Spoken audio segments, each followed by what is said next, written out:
SSC পরীক্ষা 2024 result নিয়ে একটা জরুরি বিজ্ঞপ্তি প্রকাশ করা হয়েছে ঢাকা শিক্ষা বোর্ডের ওয়েবসাইটে। এখানে এই বিজ্ঞপ্তিটা নিয়ে বেশ কনফিউশনের মধ্যে রয়েছে শিক্ষার্থীরা। এখন আবার কিসের ডকুমেন্ট জমা দেওয়া লাগবে, এই ধরনের একটা চিন্তাধারা এখন শিক্ষার্থীদের মধ্যে। আমরা এই নোটিশটা একটু যদি দেখি, নোটিশের মধ্যে কি বলা হয়েছে এবং এই নোটিশের যে কনফিউশনটা ছিল সেটা একটু দূর করবো ইনশাল্লাহ এই ভিডিওতে। তাই অবশ্যই সম্পূর্ণ ভিডিওটা দেখো। এখানে এই নোটিশটা ঢাকা শিক্ষা বোর্ডের ওয়েবসাইট থেকে প্রকাশ করা হয়েছে। এখানে এই নোটিশটা 9 তারিখে প্রকাশ করা হয়েছিল। নোটিশের বিষয়টা পড়লে কিছুটা বুঝবা। 2024 সালে স্থগিত অথবা বাতিলকৃত উচ্চ মাধ্যমিক সার্টিফিকেট এইচএসসি পরীক্ষার উদ্বৃত্ত মূল উত্তরপত্র, অতিরিক্ত উত্তরপত্র, ব্যবহারিক উত্তরপত্র ও এমসিকিউ সহ অন্যান্য সরঞ্জামাদি ফেরত প্রদান প্রসঙ্গে এখানে কয়েকটা জিনিস ফেরত দেওয়ার কথা বলা হয়েছে। এটা কি উদ্বৃত্ত যে মূল উত্তরপত্র রয়েছে, অতিরিক্ত উত্তরপত্র, তারপর ব্যবহারিকের উত্তরপত্র এবং এমসিকিউ সহ অন্যান্য যে সরঞ্জামাদিগুলো বোর্ডে জমা আছে তোমাদের পরীক্ষা নেওয়ার জন্য, যে এগুলো তো আগেই বোর্ড সংগ্রহ করে রেখেছিল, এই উত্তরপত্র এবং কি বাকি যে সরঞ্জামাদি এগুলো জমা দেওয়ার কথা বলা হয়েছে। বিস্তারিত পড়লে আর একটু বুঝবা। এখানে দেখো বলা হয়েছে উপযুক্ত বিষয়ের পরিপ্রেক্ষিতে জানানো যাচ্ছে যে 2024 সালের উচ্চ মাধ্যমিক সার্টিফিকেট এইচএসসি পরীক্ষা পরিচালনার জন্য কেন্দ্রের অনুকূলে বরাদ্দকৃত মূল উত্তরপত্র, অতিরিক্ত উত্তরপত্র, ব্যবহারিক উত্তরপত্র ও এমসিকিউ সহ অন্যান্য আনুষঙ্গিক উদ্বৃত্ত সরঞ্জামাদি কেন্দ্রের ছকে উল্লেখিত তারিখ অনুযায়ী বিতরণ করা হবে।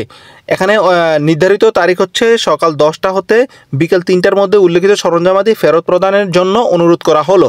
এখানে ফেরতের জন্য এখানে বিভিন্ন তারিখ এবং কি কোন কোন জেলা কখন ফেরত দিবে সেটাও বলা হয়েছে। এখান থেকে একটু যদি দেখি, 17 তারিখে ফরিদপুর, গোপালগঞ্জ, শরীয়তপুর, মাদারীপুর জেলা সহ অন্যান্যরা। তারপর 18 তারিখে কিশোরগঞ্জ, মানিকগঞ্জ, নরসিংদী, রাজবাড়ী জেলা। তারপর 19 তারিখে ঢাকা, নারায়ণগঞ্জ, মুন্সিগঞ্জ জেলা। তারপর 22 তারিখে টাঙ্গাইল ও গাজীপুর জেলা। 23 তারিখে ঢাকা জেলা এবং 24 তারিখে ঢাকা জেলার। এখানে ভাগ করা আছে 1 থেকে 30 পর্যন্ত ঢাকা, আর 24 31 থেকে 65। আচ্ছা, এগুলো কারা জমা দিবে এগুলো নিয়ে একটু কনফিউশন হয়েছে। এটা এখানে দেখো, এখানে স্পষ্টভাবে বলে দেওয়া হয়েছে উল্লেখিত নির্ধারিত তারিখে সরঞ্জামাদি ফেরত প্রদানের ক্ষেত্রে কেন্দ্রের ভারপ্রাপ্ত কর্মকর্তা নিজে অথবা তার প্রাধিকারকৃত একজন শিক্ষক যিনি কেন্দ্র কমিটির সাথে সংশ্লিষ্ট, আচ্ছা, ওনার মাধ্যমে জমা প্রদান করতে পারবে। এটা কেন্দ্রের শিক্ষক অথবা কেন্দ্রের যে ভারপ্রাপ্ত প্রধান আছে উনি। আচ্ছা, এই বিষয়টা আমি আরেকটু যদি ক্লিয়ার করি তোমাদেরকে।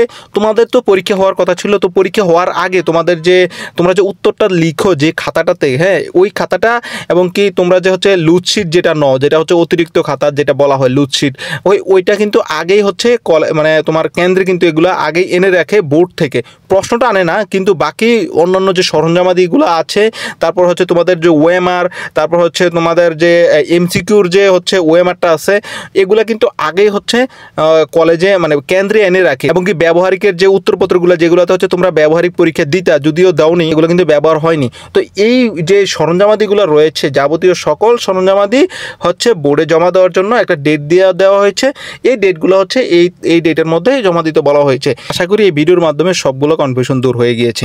তো অবশ্যই আমি রিকোয়েস্ট করবো যে ভিডিওটাতে লাইক করে 2-1টা বন্ধুর কাছে শেয়ার করার জন্য, আর চ্যানেলটা একটু সাবস্ক্রাইব করে রাখো শিক্ষামূলক সকল আপডেটগুলো পাওয়ার জন্য। সকলকে ধন্যবাদ। আসসালামু আলাইকুম।